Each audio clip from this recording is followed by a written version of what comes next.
Si Maxine ay pressured na sa kanyang mga magulang dahil gusto na nitong magkaroon siya ng asawa.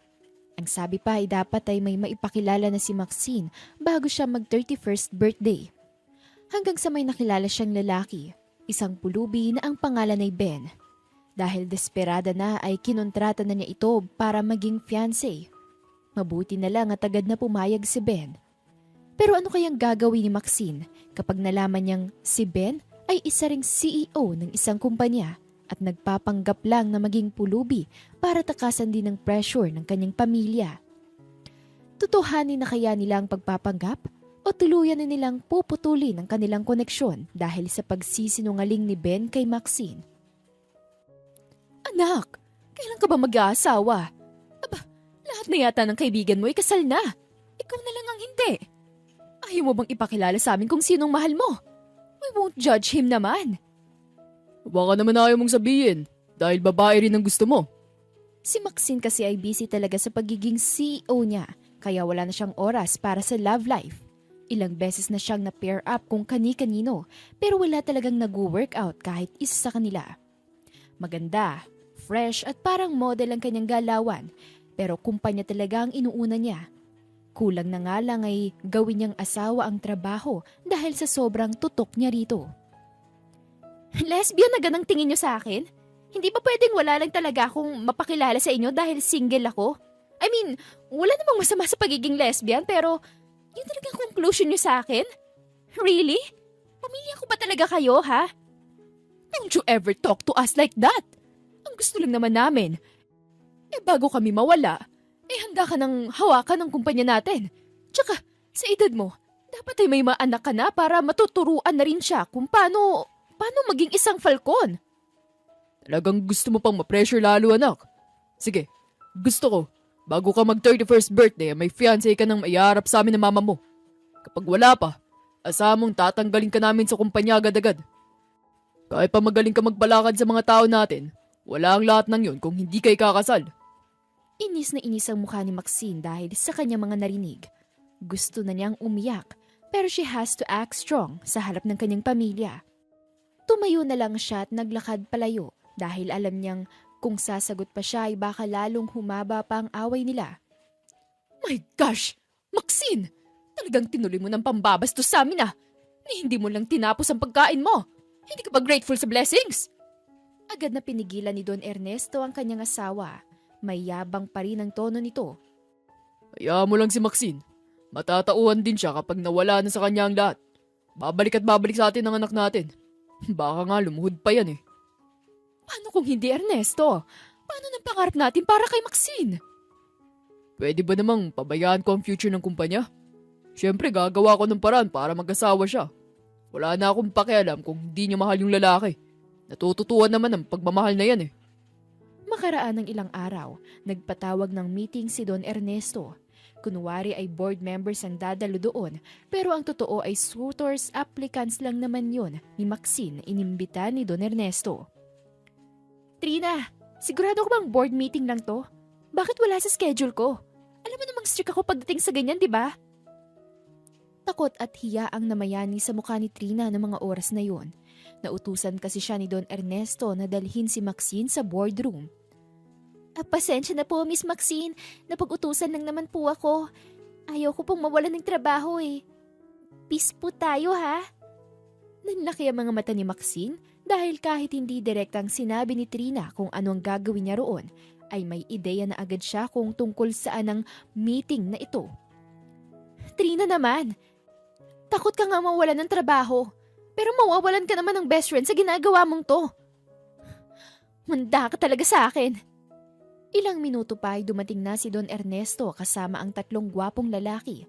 2 matangkad at isa ay katamtaman lang ang height. Agad na napailing na lang noon si Maxine dahil hindi niya lubos akalain na darating si Don Ernesto sa ganoong point. Anak, kung hindi ka makapili, ako na nagdala sa mga lalaking pipiliin mo. Lahat naman sila ay anak ng mga kilalang businessman na katulad ko. Kaya hindi ka na mahirapan. Talaga pa?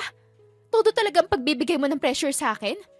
Paano kung sabihin kong wala naman akong gusto kahit isa sa kanila? May magagawa ka ba? Kitang-kita ang pagkadismaya ng mga suitor applicants ni Maxine, kaya agad na pinigilan ni Don Ernesto ang kanyang anak dahil baka may masabi pa itong mas masakit na mga salita. Anak, pwede mo naman silang subukan. Kilalanin mo sila isa't isa. Hindi naman masama yun. At saka, lahat naman sila ay mababait. Kaya kung hindi mo sila mapili, sure ako na maiintindihan nila yon. Kaya na lang po kaya magpakasal sa kanila.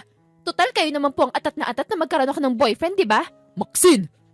Aalis na sana si Maxine noon sa boardroom pero hindi niya nagawa dahil may bodyguard sa labas na talagang nakabantay sa kanya. What? Really, Dad? May bodyguards ka talaga na binigay sa akin? What the? Anak, we need to do this. Saglit lang naman. Isa pa, pinakancel ko na kay Trina ang buong schedule mo for today. So you'll have more time to know them more. Nanlaki naman ang mga mata ni Maxine nang marinig yon mula sa kanyang ama. What? Wala nang nagawa si Maxine. Masama ang loob niyang umupo pagkatapos ay hinintay na isa-isang magpakilala ang mga suitor applicants niya. Ay Maxine, tama nga kung anong nasa balita. Sobrang ganda mo nga talaga. I'm Luis Obispo, 30 years old. Kapag ako ang pinili mo, tiyak na okay ng future mo. Umirap lang si Maxine pagkatapos ay nilaro-laro ang ballpen na hawak niya. Pero sa totoo lang, gusto niya nang itusok yun sa mga mata ni Luis dahil sa inis na nararamdaman niya. Next, sobrang taas mo. Ayaw ko sa'yo, hindi tayo bagay. Wala nang nagawa ang lalaki kundi ang umalis para bigyang daan naman ng isa pang suitor applicant ni Maxine. Hi, I'm Aris Manalo, 32 years old. Yes, I'm kinda old but I'll be good for you, Miss Maxine. Ako na lang piliin mo please. Promise, hindi ako magpapamiss. Nanlaki naman ang mga mata ni Maxine dahil nakita niyang may 2 gold teeth ang lalaki. Gwapo sana siya pero dahil sa gold teeth na pinakabit niya ay na-turn off ang dalaga sa kanya. Really? Gold teeth? Mukha kang ewan. Next nga! Nang ma-realize ni Don Ernesto ang ginagawa ng kanyang anak ay agad niyang pinatigil ang pangatlo ng suitor applicant ni Maxine. Sinenyasan niya ang 3 na umalis para masinsinan niyang makausap ang anak. What are you doing, anak? Mukhang okay naman sila. Ang sabi ko naman ay kilalanin mo, hindi ba? Bakit hindi mo magawa? Alam mo naman kung anong sagot ko dyan, pa. I don't want any of them. Ni ayaw ko nga magpakasal, hindi ba? Huwag mo na kasi akong pilitin pa. Halos nagmakaawa na si Maxine sa kanyang ama na mga oras na yun. No, hindi pa rin ako papayag na wala kang magiging asawa before your 31st birthday. Kung kinakailangan na maghanap pa ako, gagawin ko. Don't worry. Para hindi ka na maabala pa, ako na lang maghahanap sa kanya. Pagkasabi noon ay biglang lumabas si Maxine ng boardroom. Wala na siyang pakialam kung ano sinasabi ni Don Ernesto sa kanya. Lumabas si Maxine sa building ng kumpanya. Gusto na lang niyang magpahangin dahil stress na nararanasan niya.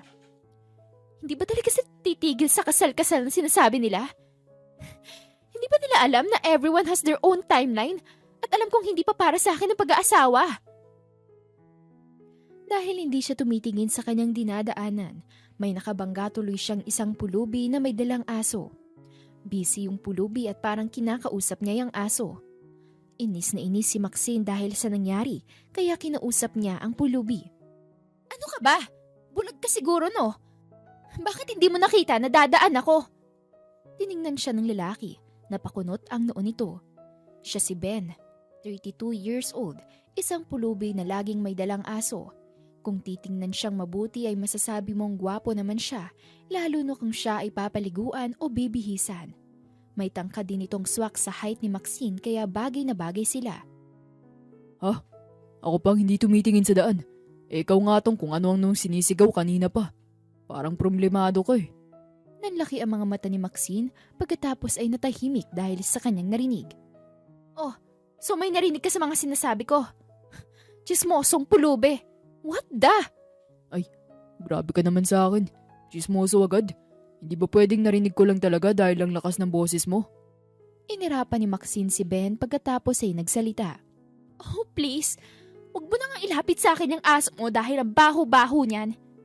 Nakakailang steps na palayo si Maxine nang bigla siyang may naisip. Buti na lang at naroon pa si Ben at hindi pa nakakalayo.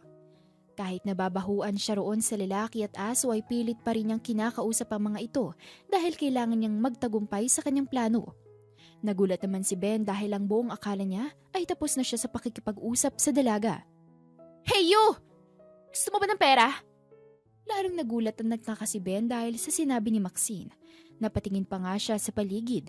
Chine-check kung may iba pa bang kausap ang dalaga. Ha? Ako bang kausap mo? Di ba ayaw mo sa akin kanina kasi mabaho ako at may aso? Napatingin saglit si Maxine mula ulo hanggang paa ni Ben. Tila hindi narinig kung ano ang sinabi ng binata. Well, konting ayos lang naman ang gagawin sa'yo ng team ko. Sigurado akong maayos ka nila. Sige, tama. Ikaw na lang ang ipapakilala kong fiancé sa pamilya ko. Don't worry, hindi naman matutuloy ang kasal. It's just a show. Para tigilan na nila ako. Ano, game ka ba? Natigilan si Ben dahil sa kanyang narinig. Hindi niya lubos akalain na ganito pala kabilis magdesisyon ng dalaga. Ha? Sigurado ka ba na ako na talaga napili mo? At saka bakit ako? Ang dami namang mayaman at gwapo dyan ah. Hindi na natapos ni Ben ang kanyang sasabihin dahil sinagot agad siya ni Maxine. Ikaw naman oh, ikaw na nga pinili ko, gusto mo pa ng iba? Huwag ka mag-alala, babayaran naman kita ng ₱250,000 kada buwan. Basta galingan mo lang ang acting ha? Aba, kung ₱250,000 naman palang ibabayad mo sa akin, hindi na ako tatanggi. Kailan ba ako magsisimula? Dahil sa pagpayag ni Ben sa idea ni Maxine ay parang nabunutan ng tinikang dalaga. Finally, matatapos na ang problema sa magulang niya. Sa lalong madaling panahon, for now, ipapakilala muna kita sa sekretary ko. Siyang magsasabi sa'yo ng mga dapat at hindi mo dapat gawin, okay? Mamayang hapon, magkita tayo dyan sa coffee shop sa tapat nitong kumpanya namin. Okay ba sa'yo ang 5 p.m.? Todo ngiti noon si Ben pagkatapos ay sumagot. 5 p.m? Sige, magkita na lang tayo sa labas ng coffee shop. Hindi naman nila ako papapasukin dyan dahil mabaho ako dahil sa asong dala ko. Paliguan mo kasi. Maligo ka rin dahil kumakapit na nga rin sa'yo ang amoy ng aso mo. Mamaya, ayaw kong maamoy yung masangsang na amoy na yan ha. Maligo ka kahit saan, wala akong pakialam. Natawa na lang din si Ben sa dalaga. Nang malapit na ang 5:00 ng hapon ay nag-umpisa na ngang maghintay si Ben sa harap ng coffee shop. Malinis ang itsura niya noon. Pati na rin ang aso na dala niya kanina ay nakaligo na rin. Sa kabilang banda ay minamadali ni Maxine si Trina na magtrabaho. Pressured na ang dalaga pero wala naman siyang magawa dahil boss niya pa rin si Maxine kahit anong mangyari. Oh, di ba? Hindi maganda ang napapressure, Trina. Tapos hinayaan mo ako ma-pressure doon kanina na para bang hindi mo ako kaibigan? Takot na takot si Trina noon dahil hindi niya alam kung okay pa ba sila ni Maxine o galit na ang dalaga sa kanya. Maxine, pasensya ka na sa ginawa ko. Alam mo naman natakot ako kay Don Ernesto, di ba? Para kasing dragon ng papa mo eh. Tsaka gusto ko na rin kasing may makilala kang lalaki na mamahalin ka habang buhay. Ayaw mo ba nun? Ang saya kaya ma-in love. Ay nako, wala naman akong pakialam sa love na yan. Silang nagturo sa akin na magseryoso sa trabaho. Tapos ngayon ipipressure nila ako sa pag-aasawa? Manigas sila. Kaya ko naman kasing mabuhay ng walang lalaki. Nalungkot naman si Trina para sa kanyang kaibigan. Nalulungkot siya na ganon ang tingin ni Maxine sa pagmamahal dahil nasanay na siya sa kumpanya nila. Maxine, masarap naman ang pagmamahal. Try mo, i-explore mo. Kung gusto mo nga, minsan sumama ka sa akin para may makilala kang ibang tao. Marami akong kilala, foreigner. Malay mo, malahian ka pa nila. Eh di jackpot ka. Napailing na lang si Maxine sa ideya ni Trina. Talaga? Sa Pinoy nga ayaw ko, sa foreigner pa kaya ako bibigay? Ano ako, aso? Lalahian ko lang yung foreigner tapos iiwan ko na?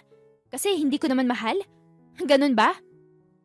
Well, hindi naman totally ganun kasi magiging asawa mo na siya. Sabi nga ng papa mo, natututunan naman ng pagmamahal. Bakit hindi mo itry? Hindi ko naman na kailangang itry pa dahil may lalaki na ako ipapakilala kay papa at ikaw ang magtuturo sa kanya. Gulat na gulat si Trina dahil sa narinig. Ha? Anong ibig mong sabihin na akong bahala sa kanya? Teka, sino bang lalaking yan? Kung meron ka naman palang love life, bakit hindi mo sabihin sa papa mo? Kahit sino naman ay pipiliin niya para sa'yo. Sigurado ka bang kahit na sino? Kumunot ang noo ni Trina dahil sa sinabi ni Maxine sa kanya. Anong kahit na sino? Maxine naman, sabihin mo na sa akin kung ano talaga ang plano mo dahil ayaw ko namang hula. Nagulat na lang si Trina nang hilain siya ni Maxine pababa sa ground floor. Mas nanlaki pa ang mga mata niya nang ma-realize na lalabas sila ng kumpanya ng kanyang kaibigan. Maxine, ano ba? May gagawin pa akong pending. Mayayari ako sa papa mo kapag hindi ko natapos yun. Akong bahalang magbigay ng alibay kay papa kapag hinanap ka niya.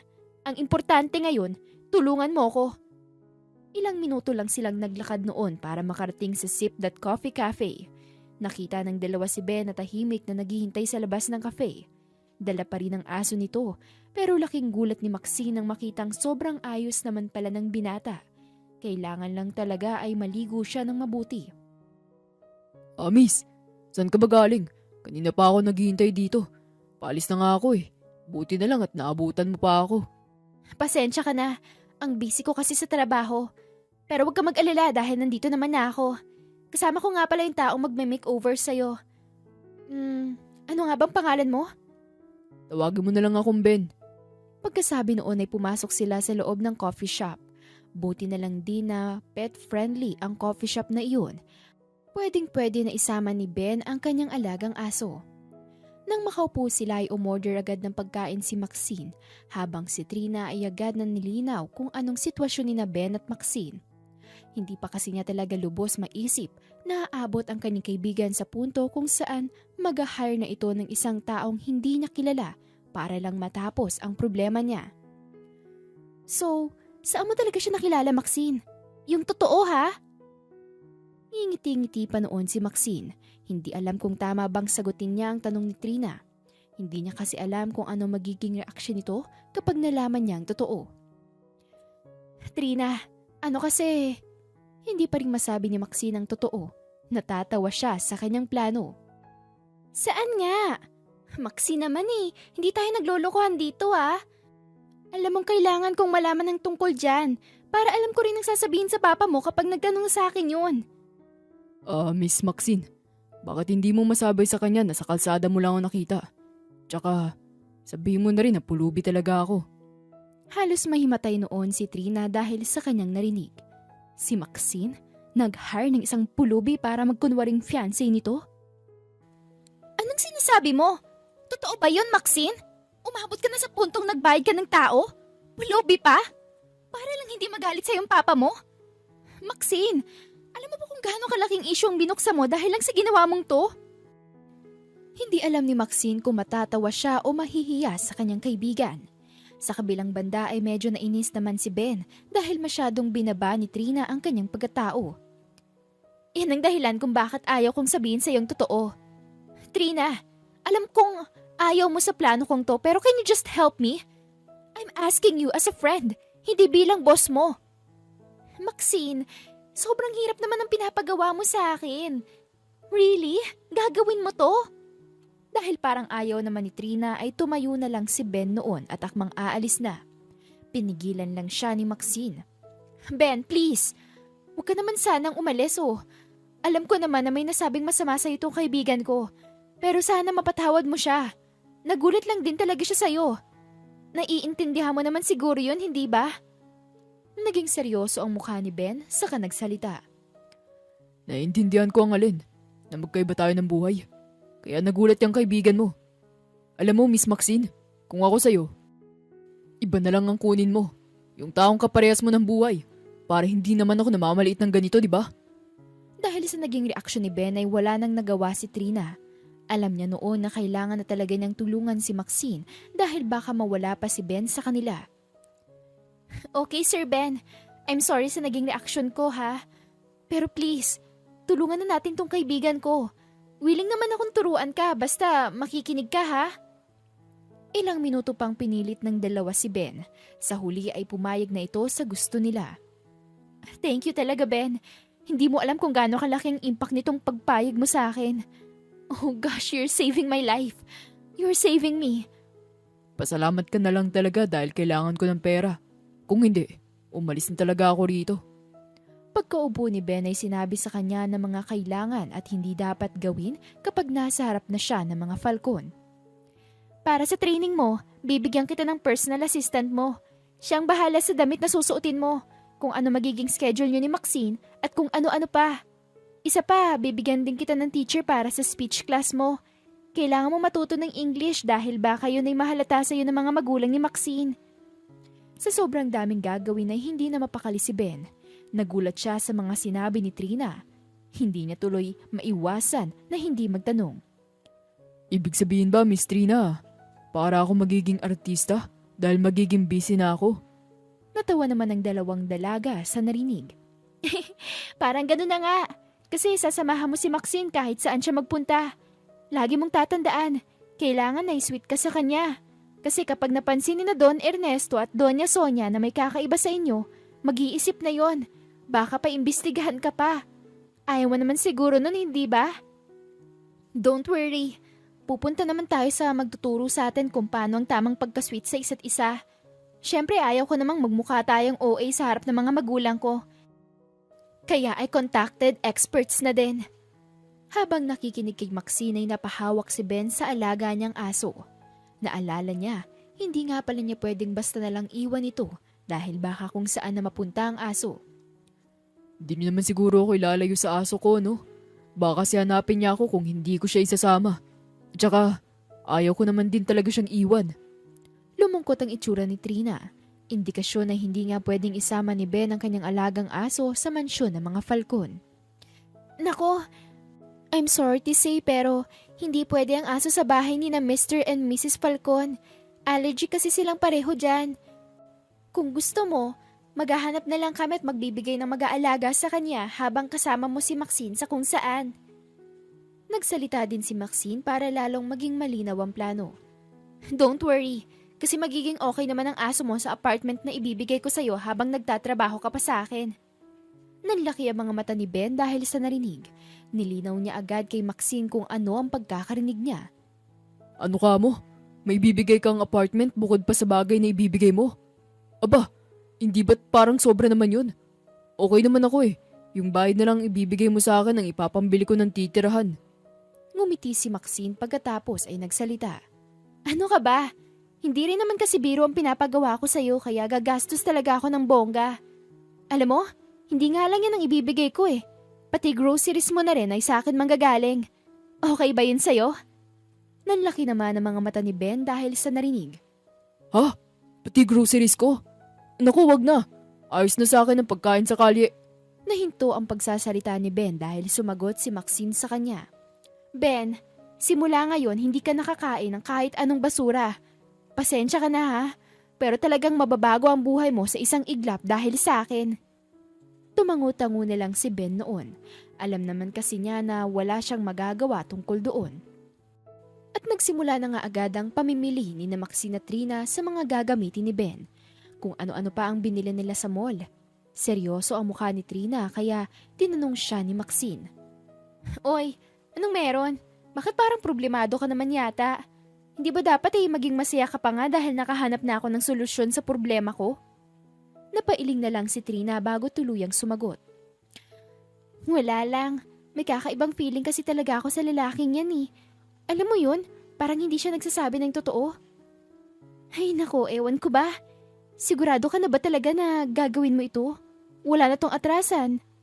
Umiling si Maxine pagkatapos ay ngumiti. Trina, wala na. Hindi na ako aatras.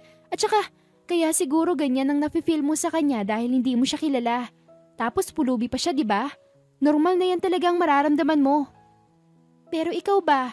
Anong say mo dyan sa biggest purchase mo of the year? Sa tingin mo ba mabait naman siya? Hindi ka naman siguro niya tatakbuhan, no? Baka mamaya kasi bili tayo ng bili rito pero hindi naman pala siya tutupad sa usapan. Dahil sa sinabi ni Trina ay natakot si Maxine. May naisip tuloy siyang dagdag sa plano. Oh gosh! You're right there, Trina! Sige, gawan mo ako ng agreement. Papapirmahin natin yun sa kanya.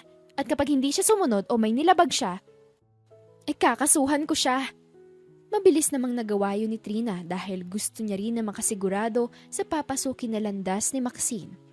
Ayaw naman niya syempre na maiwang luhaan ang kanyang kaibigan. Nagulat na lang si Ben nang iabot yun ni Trina sa kanya. May hawak pa siyang pagkain noon kaya pinatong niya muna yon sa mesa at tiningnan ng papel na binigay sa kanya ni Trina. Ano to?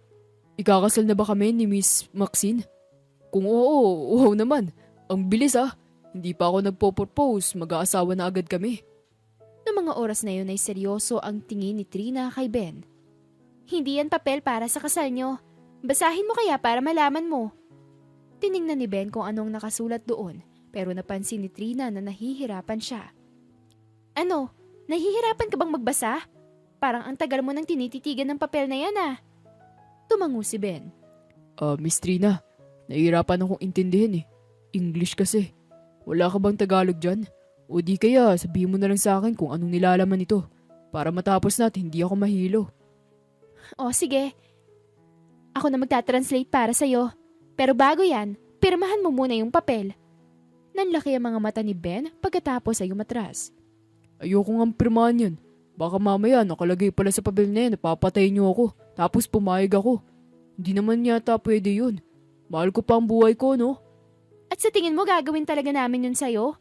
May pangalan na pinapangalagaan si Maxine, kaya malabong yun ang nakasulat sa papel. Dahil doon ay kalmadong umupo si Ben, handa nang makinig sa kung anong sasabihin ni Trina sa kanya. Sinasabi lang naman dito sa papel na kapag niloko mo kami o may hindi ka sinunod sa kahit anong napag-usapan, ay pwede ka naming ipakulong. Okay? Natigilan si Ben, hindi makapaniwala sa sinabi ni Trina sa kanya. So naisip nyo na hindi ko kayo tutulungan? Miss Trina, kailangan ko ng pera. At ang taong kailangan ng pera ay gagawin ng lahat para lang magkaroon sila noon. Huwag kayong maglala. Hindi ko naman kayo i-ghost kahit na marami na kayo na itulong sa akin. Okay, kumalma na kayo.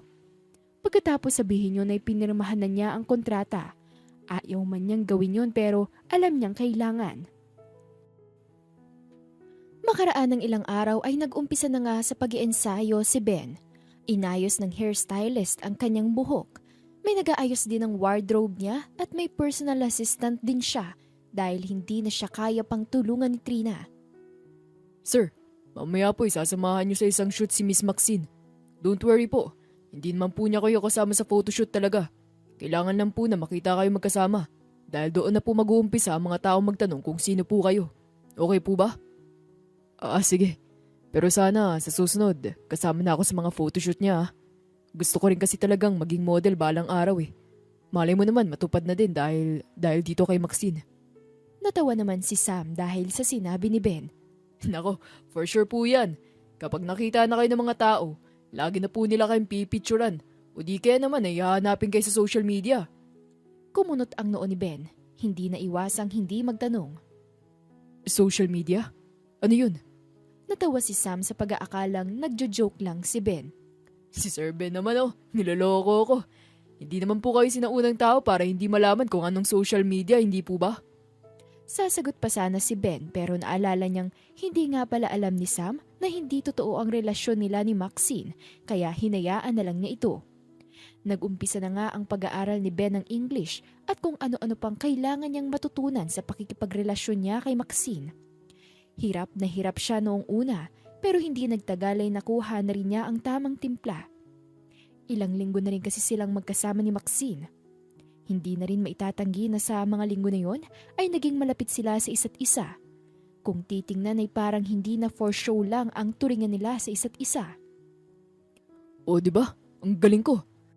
Sa ulo ko na mga dapat kabisaduhin. Siguro konting aral pa sa pagsasalita ng English pero masasabi kong mas okay na ako ngayon kaysa noong mga unang araw ko. Sa tingin mo ay kaya mo nang harapin ang mga magulang ko. Kalat na kasi ang pictures natin online dahil sa mga paparazzi. Nakarating na sa kanilang balita na may dinidate ako. Gulat na gulat si Ben. Para bang gusto niyang bumalik sa umpisa para lang hindi niya makilala ang parents ni Maxine. Maxine, kailangan ba talaga natin gawin to? Hindi ba pwedeng pass muna? Natawa si Maxine sa reaksyon ni Ben. Ano ka ba? Kaya nga tayo nagpa-practice ng ilang linggo, hindi ba? Kasi ipapakilala kita sa kanila. Wala nang nagawa si Ben noon. This is it na talaga. Kinalma na niya ang kanyang sarili at tuluyan ng pumasok sa mansyon ng mga Falcon. Gulat na gulat sina Don Ernesto at Doña Sonia sa presensya ng dalawa. Napangiti na lang sila. Oh, may kasama ka anak. Pwede ko bang malaman kung sino siya? Hindi ko alam na may taste ka naman pala pagdating sa mga lalaki, anak. Introduce us to him. Nahihiyang lumapit sina Maxine at Ben sa dalawa, pero ngumiti ito sa kanila. Dahan-dahan din silang umupo.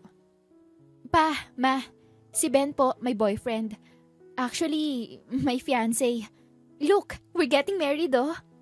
Pinakita ni Maxine ang binili niyang singsing. Kabado siya pero pilit niya iyong itinago. Nice to meet you po, Mr. and Mrs. Falcon. I'm Ben Gregorio. I'm a businessman. Nag-uumpisa pa lang po ako sa business ko pero okay naman po. Umupo na sina Maxine at Ben para makipag-usap kina Don Ernesto at Doña Sonia. Pa, ma, may-ari sila ng water refilling company. Siya ang pinagmamanage ng kanyang pamilya dahil kung minsan nasa ibang bansa ang parents niya. I can say na he's doing very well sa kumpanya na yon and I'm really proud of him. Nagtataka man ay tinanong ng mag-asawa si Maxine. Anak, kung may boyfriend ka naman pala, bakit pinahirapan mo pa kami? Akala talaga namin wala ka nang ipapakilala. Oo nga, kung ganito ang nagkagwapo at ka-successful, bakit hindi mo agad ipinakilala sa amin? Kung kani-kanino ka patuloy namin na pair up? Ngumiti si Maxine at umiling. Ayoko pa po kasing ipakilala siya noon kasi nahihiya pa po siya. Pero matagal na po kami. Opo, nahiya po talaga ako na humarap dahil mga Falcon po kayo. I'm really sorry po kung ngayon lang ako nagkaroon ng lakas ng loob. Ngumiti naman ulit ang mag-asawa. Nako, ayos lang yun. Pasensya ka na sa amin kung nape-pressure ka naming lumabas. Ang buong akala kasi namin wala talagang balak itong mag-asawa. Humarap si Doña Sonia sa kanyang anak at nagtanong. Pero anak, kung fiancé mo nga siya, bakit hindi mo kami inimbita?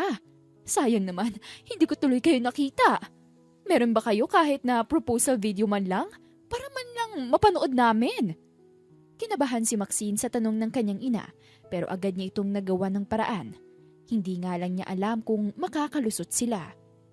Well, sinabi ko kasi sa kanya na isusurprise na lang namin kayo na engaged na kami.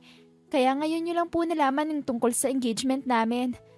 Regarding naman po sa video, sadly, wala po kaming nasave kasi sobrang busy po kami nung araw na yon. Oo nga po, but we have photos po. Ito po. Ipinakita ni Ben ang kanyang cellphone. Mabuti na lang at nakapag-rent sila ng studio kung saan nagpakuha sila roon suot-suot ang singsing. Alam kasi nila na itatanong yun ng mag-asawa kaya naging handa na din sila. Sa photo studio lang kayo nagkaroon ng photos? Walang actual? Umiling si Don Ernesto pagkatapos ay ngumiti. Sonia, huwag mo na silang tanungin.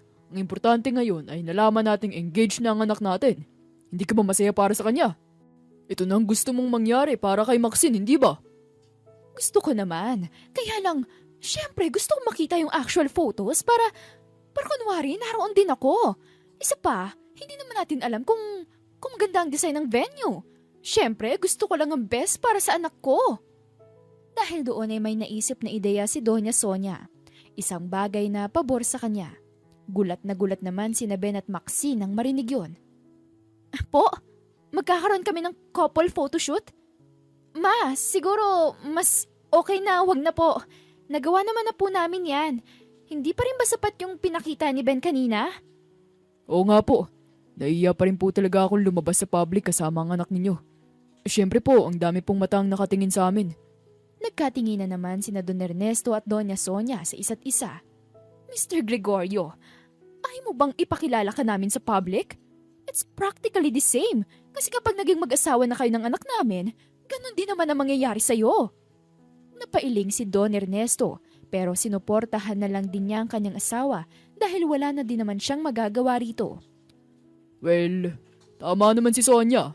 Ngayon pa lang kailangan mo nang masanay sa ganitong setup dahil ganito talaga ang buhay ng babaeng mahal mo. Ngumiti na lang si Maxine noon para bang pumapayag na sa mga sinasabi ng kanyang mga magulang. Ilang minuto pa ay tuluyan na siyang pumayag na gawin ang photoshoot. Okay, sige po. Tama naman po kayo. Kailangan nga talaga niyang masanay. Right, Han? Yes, Han. Kung yun ang gusto nila, go. Basta kasama kita, okay na ako. Oo naman, hindi kita iiwan sa ere. Ikaw pa ba? I love you. Ngumiti si Ben kay Maxine pagkatapos ay nagsalita. I love you too, Han. Sobrang saya ng mga magulang ni Maxine noon dahil sa wakas ay tapos na ang paghahanap nila ng lalaking ipapakasal sa kanilang anak. Kitang-kita din nila ang sobrang saya ni Maxine sa piling ni Ben kaya naging komportable agad sila sa binata. I really hope he's the one for my daughter. Mukhang mabait naman din siya, Sonia. Mukhang mabait nga. Ang pinagtataka ko lang ay kung bakit nahihiya siya. He'll be married to Maxine soon ay dapat mawala na yun sa kanya. Nako, hayaan mo na yun. Kapapakilala lang din sa kanya ni Maxine kaya siguro talagang nahihiya pa siya. Hindi na yung pinansin pa ni Doña Sonia. Bumalik na lang siya sa pagkain niya.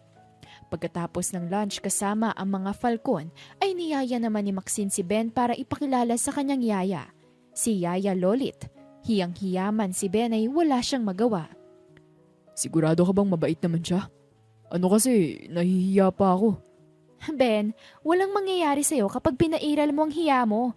Isa pa, mabait naman si Yaya Lolit eh. Yun nga lang, hindi natin pwedeng sabihin sa kanyang totoo. Kailangan pa rin nating mag-ingat. Pumunta na sila sa kusina kung saan naroon si Yaya Lolit. Pakanta-kanta pa ito habang naguhugas ng plato. Ngumiti si Maxine bago nagsalita. Yaya Lolit! May papakilala po ko sa inyo. Gwapo to, mukhang artista at sobrang bango. Oh, Maxine! Nandito ka na pala. Ano bang sinasabi mo? Naku, ikaw boyfriend mo no? Kamukha ba niya ng opa na napapanood ko? Kunwari ay nag-isip pang mabuti si Maxine bago tuluyang sumagot sa kanyang Yaya Lolit. Parang gano'n na nga. Kulang na lang ng ilang paligo itong ipapakilala ko pero lalaban to sa opa mo. Ilang segundo pa ay nagpakita na si Ben kay Yaya Lolit. Ngumiti ang binata bago nagsalita. Hi po, Yaya Lolit. Fiancé po ako ni Maxine. Ako po si Ben. Nice to meet you po. Nanlaki naman ang mga mata ni Yaya Lolit sa narinig. Tumigil din siya sa kanyang paglilinis ng mga plato. Kitang-kita mo na sobrang saya niya para sa kanyang alaga. Ben? Diyos ko po! Buti naman at may nagmamahal na sa alaga ko.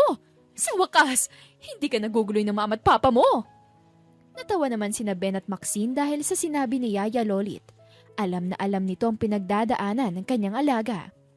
Oo nga po eh. Pero may sasabihin po sana ako sa inyo, Yaya Lolit. Sana wag po kayo mabibigla ha. Halatang kinabahan si Yaya Lolit dahil sa sinabi ni Maxine. Oh, ano yun? Teka, buntis ka na ba? Magiging Lola Lolit na ba ako? Natawa naman kunwari si Maxine. Ikaw talaga, Yaya Lolit. Hindi po. Pero gusto ko pong ipakita sa inyo tong nasa daliri ko. Ngumiti si Maxine pagkatapos at ipinakita ang singsing sa kanyang daliri. Bukod sa gulat ay hindi napigilan ni Yaya Lolit ang kanyang mga luha. Niyakap na lang niya basta si Maxine. Diyos ko! Naiiyak ako!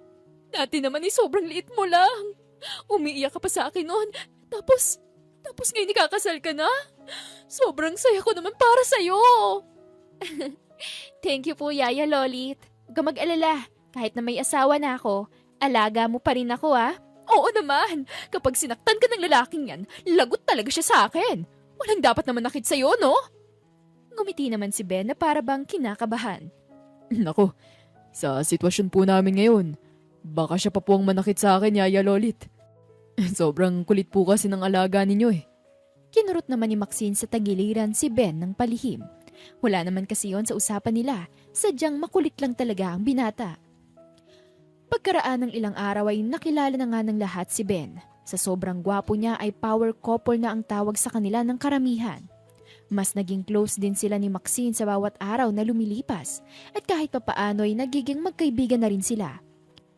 O dahan-dahan baka madulas ka. Tsaka pwede ba, ayusin mo rin ang damit mo. Pinagtitinginan ka na nila eh. Ay, concern? Salamat, pero baka nagagandahan lang talaga sila sa akin kaya sila nakatingin. Maxine, hindi ko mapipigilan na maging concern. Kahit hindi totoo, partner pa rin ang tingin ko sa'yo. Natahimik naman noon si Maxine dahil sa sinabi ng binata. Para siyang kinikilig na nahihiya pero hinayaan niya lang yun. Sa bawat araw nagiging maayos lalo ang relasyon nilang dalawa. Kung saan-saan na sila nakakarating dahil busy na tao talaga si Maxine. O kape, pampagising sa diwa mo. Kanina ka pa pagod na pagod eh. Hindi ka pa rin ba matatapos dyan? Thanks. Hindi pa rin eh. Marami pa akong kailangan tapusin. Sa totoo niyan, may mga bagong utos naman nga si Papa sa akin. Di ko alam kung magagawa ko pa ba dahil sa sobrang busy ko. Ngumiti si Ben saka nagsalita. Kung gusto mo, tulungan na kita. Para good job ka pa rin sa papa mo kapag nagtanong siya. Sure ka ba? Ilan kasi doon ay meeting eh. Kaya mo ba na humarap sa mga board members? Natahimik si Ben at nag-isip. Susubukan ko. Kapag hindi gumana ang powers ko, tatawagin kita para bumakap sa akin. Okay lang ba yun? Dahil wala ng choice si Maxine ay pinayagan na niya si Ben na humarap sa mga tao. Pero isama mo pa rin si Trina ha? Para naman kapag may kailangan ka, may tatanong mo agad sa kanya. Isa pa, para na rin updated ako kung sakali man na magkaroon ng problema. O sige, huwag ka magalala. Hindi naman kita ipapahiya sa kanila. I will count on you. Umalis na nga si Ben noon kasama si Trina. Naiwan si Maxine sa opisina at puno pa rin ang trabaho. Nasa Salvador Global Tech na sila nang tumawag si Maxine kay Trina. Oh, nandyan pa ba kayo ni Ben? Kamusta? Okay lang ba siya? Rinig ang kaba sa boses ni Maxine. Oo, kakababa nga lang namin dito sa building ng mga Salvador eh. Sa tingin ko naman kaya niyang harapin ng mga yon. Kung nakita mo lang, buong-buo ang confidence niya. Hindi ko rin alam kung bakit eh. Siguro magaling lang talaga tayong magturo. Oh talaga? Di good. Mamaya pagkatapos ko rito ay dadaanan ako dyan. Noong mga oras na yon ay naging panatag si Maxine dahil sa ibinalita ni Trina sa kanya. Nagpatuloy na lang siya sa iba pa niyang mga trabaho sa opisina. Hanggang sa nagtaka na si Trina kung bakit ang daming lumalapit kay Ben. Tinututukan niya itong maigi at lalo siyang namangha. Sobrang galing ng pananalita ni Ben sa crowd. Para bang alam na nito lahat ang sasabihin niya.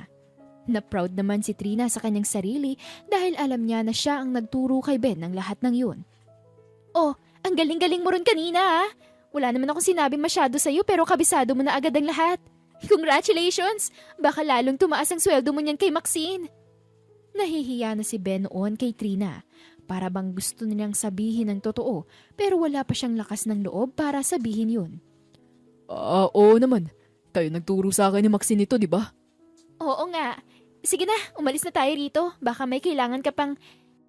Hindi natapos ni Trina ang kanyang sasabihin dahil lumapit sa kanya si Mr. Benedict Salvador Jr., ang may-ari ng Salvador Global Tech.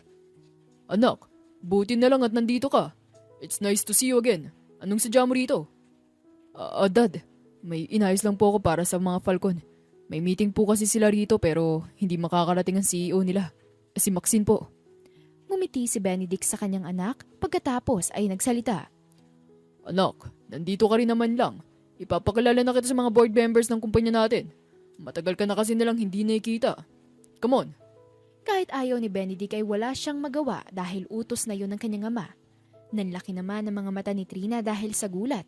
Agad niyang tinawagan si Maxine para sabihin ang nakakalokang balita niya. Oh my gosh! Mukhang kailangan mo talagang pumunta rito. May nalaman ako na tiyak kong ikakaloka mo rin. Ha? Ano naman yon? Akala ko ba okay naman ang performance ni Ben sa mga tao dyan? May nangyari ba? Nag-fail ba siya? Napailing noon si Trina. Hindi niya alam kung paano sasabihin kay Maxine kung ano ang natuklasan niya. Ano kasi? Kaya pala siya magaling sa pakikipag-usap sa mga tao dahil hindi siya isang Gregorio. Isa siyang Salvador, Max. Anak siya ni Sir Benedict Salvador Jr. Hindi man kita ni Trina ang pagkagulat ni Maxine ay ramdam niya ito dahil ilang segundong hindi nagsasalita ang dalaga sa kabilang linya. Ibig sabihin ba, niloloko niya lang ako all this time? Oo, pero hindi ba good news yun para sa'yo na hindi siya pulubi? Na mayaman naman pala siya? Ibig sabihin, pwede kayong dalawa. Tahimik lang si Maxine sa kabilang linya. Pinoproseso pa niya ang lahat ng kanyang nalaman. Pagkatapos ng 1 minuto ay sumagot siya kay Trina. Hintayin mo ako dyan. Kailangan naming magharap ni Ben. Clearly, niloko niya ako. Oo, sige. Pwede bang ibili mo ko ng... Hindi na natapos ni Trina ang kanyang sasabihin dahil binaba na ni Maxine ang tawag. Alam ni Trina na galit talaga siya kay Ben. Hindi niya alam kung mapapatawad pa ng dalaga ang binata. Ilang minuto pa pagkatapos ng pakikipag-usap ni Ben sa mga tao roon ay bumalik siya para kausapin si Trina. Trina, sana hayaan mo ka na magsabi. Hindi pa tapos si Ben sa kanyang sinasabi ay pinutol na agad siya ni Trina. May lungkot sa boses niya. Huli ka na. Alam na ni Maxine ang totoo tungkol sa pagkatao mo. Ben naman, bakit mo kasi kami niloko? Hindi ba't mas madali naman kung sasabihin mo na lang sa amin na mayaman ka naman pala? Trina, hindi mo kasi naiintindihan eh. May dahilan naman ako kung bakit ko yung ginawa. Kung papakinggan mo lang ako, baka sakaling maintindihan mo kung saan ako nanggagaling. Kung may dapat kang bigyan ng paliwanag, hindi ako yon. Si Maxine. Siya talagang niloko mo. Hayaan mo, magkakaroon ka naman ng chance para ibigay ang paliwanag mong yon dahil papunta na siya rito. Nanlaki ang mga mata ni Ben dahil sa kanyang narinig. Hindi niya alam kung ano ang sasabihin niya para mawala ang galit ni Maxine. Napabulong na lang siya. Patay na. Ilang minuto pa ay galit na dumating si Maxine sa Salvador Global Tech. Agad niyang nilapitan sina Trina at Ben. Hinila niya si Ben sa isang side na halos sila lang ang tao. Ano? Akala mo ba hindi ko malalaman ng totoo? Ben, bakit kailangan mo itago na anak ka pala ni Tito Benedict? Alam mo kung anong nakakainis pa? Mas mayaman ka pa pala sa akin. Pero hinayaan mo kung gastusan ka ng malala. Hindi ka ba nahihiya sa akin? Hindi ko naman intensyon na perahan ka. Kung iniisip mo na yun ang dahilan ng ginagawa kong to. Hindi. Nag-disguise lang talaga ako bilang isang pulubi noon. Dahil hinahabol ako ni na daddy at mommy. Gusto nila akong ipakasal sa anak ng business partner nila na hindi ko naman gusto. Ayaw ko lang magkamali ng desisyon kaya tinatakasan ko sila. Kapal din talaga ng mukha mo, ano? Talagang sinasabi mo pa sa akin yan na yan ang dahilan mo? Knowing na tumatakas lang din ako sa mga magulang ko? Ano ka? Gaya-gaya? Umiling si Ben. Hindi naman talaga niya ginaya si Maxine. Yun talaga ang dahilan niya. Maniwala ka sa akin. Hindi ko talaga ginusto na lokohin ka. Sa totoo niyan, lahat ng pinakita ko sa'yo na pag-aalaga ko, totoo lahat ng yun. Naging malapit ka na sa akin. Alam mo yan. Maxine scoffed. At sa tingin mo ba maniniwala pa ako sa lahat ng sasabihin mo sa akin? Ha? No! Hindi na ako maniniwala. Isa pa, may pinirmahan ka. Naalala mo pa ba? Sa kulungan ka magpaliwanag ngayon. Dahil sa dami ng tao at maingay din sa lugar kung nasaan sila, ay hindi na sila narinig pa ng iba. Nagulat na lang si Maxine nang lapitan siya ng Tito Benedict niya. Oh Maxine, I'm really glad to see you. Butit nakapunta ka dito. Yun nga lang tapos na ang meeting. But I've heard na si Ben daw ang pinapunta mo rito to represent you. Tama ba yun, Iha? Ngumiti bago tuluyang nagsalita si Maxine. Pilit na tinatago ang kanyang inis kay Ben. Yes po, Tito. Siya po ang pinapunta ko dahil busy po ako sa kumpanya. Kilala niyo naman po si Mama at Papa. Lahat na yata ng trabaho ay binigay sa akin. Sobra-sobra po ang tiwala nila. Ngumiti si Benedict pagkatapos ay tumingin sa kanyang anak. Alam mo, Iha, ganun talaga kami mga magulang. Sobra kami magtiwala na kaya namin kayo pinaghihigpitan. Ito ngang si Ben ilang beses ko nang kinukulit na pumalit sa akin bilang CEO pero ayaw pa rin niya. Ang sabi niya, hindi raw daw niya deserve ang spot na yun sa Salvador Global Tech. Ngumiti ulit si Maxine, tila walang problema. Well, Tito, sa tingin ko naman ay magaling po talaga ang anak ninyo. Hindi ko naman po kasi siya papapuntahin dito kung hindi siya magaling, di po ba? Well, yes. Thank you for your company. Kung hindi pa yata dahil sa kumpanya nyo, hindi ko pa makikita ang anak ko rito. You know, I'm a bit surprised. Are you guys friends or lovers, Dad? We are lovers. Actually, tingnan nyo ang daliri niya. I already proposed to her weeks ago. I know hindi maganda na hindi ko kaagad sinabi sa inyo because you're waiting for it. Pero nangyari na ang nangyari. Suot na niya ang singsing. Noong mga oras na yon ay galit na si Maxine kay Ben. Hindi niya alam na yun ang sasabihin ng binata sa kanyang ama. Idagdag mo pa na hinawakan pa siya nito sa kamay. Oh, ang bilis mo naman yata, anak. Pero sige, okay na rin yan. Para naman hindi na kita ipakasal kay Amaya, yung anak ni... Naputol ang pagsasalita ni Benedict dahil sumagot agad si Ben sa kanya. Dad, please. Huwag mo nang sabihin pa sa harapan ng fiancé ko ang tungkol dyan. We're already getting married. Hindi naman siguro maganda kung banggitin pa natin yan dito. Baka mamaya niyan, hindi na ako pakasalan ni Maxine. Sige ka, hindi ka na magkakaroon ng apo sa akin, Dad. Noong mga oras na yun ay gusto nang sabunutan ni Maxine si Ben pero hindi niya magawa. Ayaw naman niyang ipahiya si Ben at sa kanyang sarili sa maraming tao. Oo nga naman. I'm sorry for that, anak. Anyways, lovebirds, maiwan ko na muna kayo dyan, ha? Dahil may asikasuhin pa ako. I hope you understand. Pagkasabi noon ay naiwan na sina Maxine at Ben doon. Agad silang nilapitan ni Trina. I'm sorry but we have to go, Maxine. Anong oras na? Tumatawag na rin si Don Ernesto sa akin. Ben, kung ano man ang sasabihin mo pa sa kanya, baka mas okay kung some other time na lang, ha? Pagod na rin kasi kayo eh. You should both rest. Dahil sa narinig ay nag-init ang tenga ni Maxine. Hindi niya gustong makausap pa si Ben kahit kailan. Ben, pasalamat ka dahil nasa Salvador Global Tech tayo. Ibig sabihin, hindi ako magwawala rito dahil baka palayasin ako ni Tito. Pero itong tatandaan mo, kahit kailan, hindi na kita gusto makita o makasama sa kahit na anong event sa buhay ko. Pero paano naman ang pagpapanggap natin? Ano na lang sasabihin mo sa mga magulang mo? For sure, hahanapin nila ako sa'yo. Natawa na lang si Maxine. Ganyan pala kataas ang tingin mo sa sarili mo, no? Bakit sa hinaba-haba ng pagpapanggap natin, hindi ko kaagad nakita yon? Siguro magaling ka lang talaga. Pati ako na paniwala mo na ang lahat ng totoong pag-aalaga mo sa akin. Hayaan mo, sasabihin ko na kina Mommy at Daddy ang totoo. Bahala na kung magalit sila sa akin. Ang importante, wala ka na sa buhay ko. Manloloko. Pagkatapos sabihin niyo na umalis na sina Maxine at Trina, naiwan naman si Ben doon at nagpa siya na lang na umuwi sa kanilang mansyon. Isip pa siya ng isip noon kung paano siya hihingi ng tawad sa dalaga. After 1 week ay sinubukan niyang magpadala ng bulaklak at letters sa bahay ng mga Falcon, pero na-return ito ng sender. Araw-araw na niya itong ginagawa pero galit pa rin sa kanya si Maxine. Kaya naman pinalipas niya ang 1 buwan. Doon ay nagpa siya na siyang kausapin sina Don Ernesto at Doña Sonia. Wala na siyang pakialam kung magalit ang mag-asawa sa kanya. Ang importante ay malaman nila ang side of story niya. Ay nako, bakit ka nandito? Alam mo naman na nag-iinit ang dugo sa'yo ng alaga ko.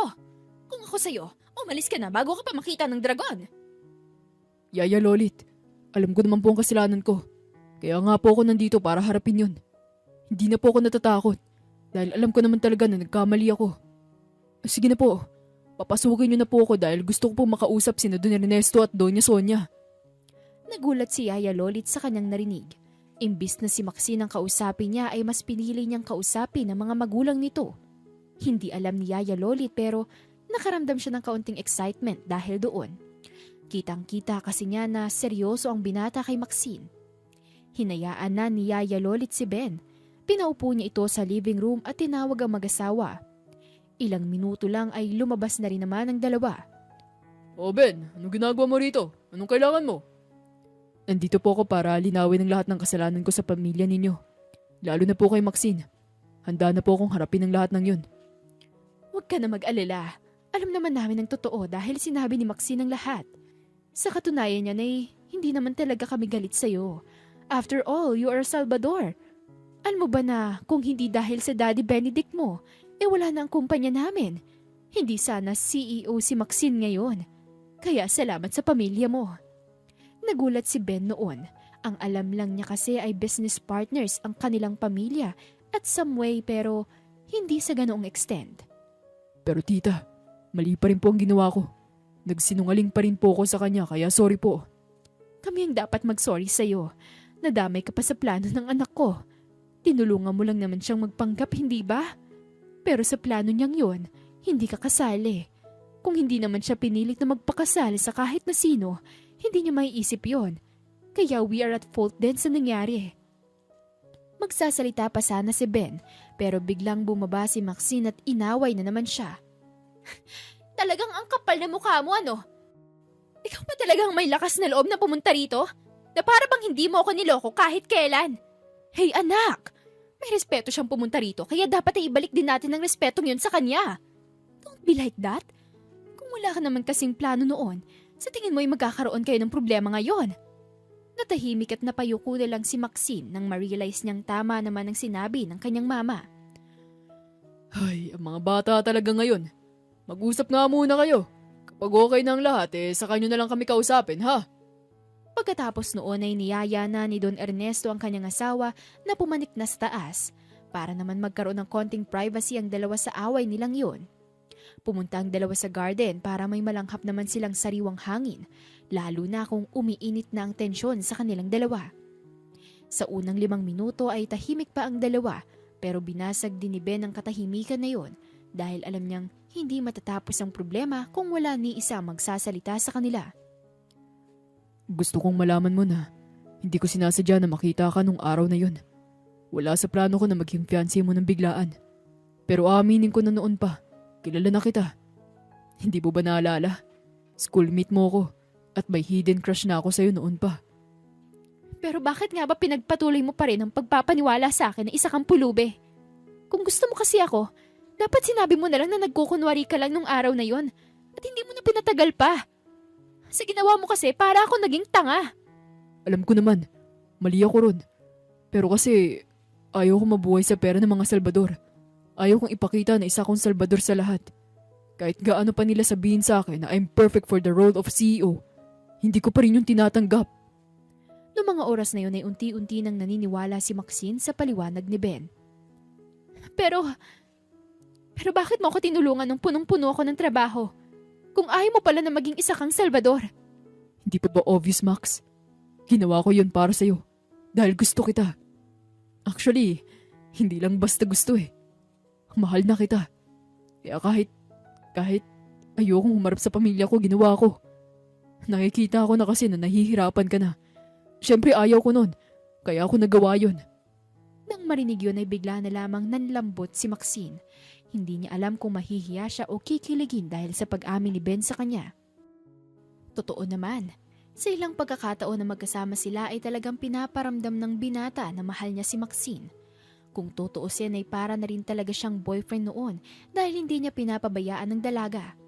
Kahit nga yata ang lamok ay hindi makakadapo kay Maxine sa sobrang maalaga niya. Anong sabi mo? Mahal mo na ako? Oo, bata pa lang tayo, alam ko na yun.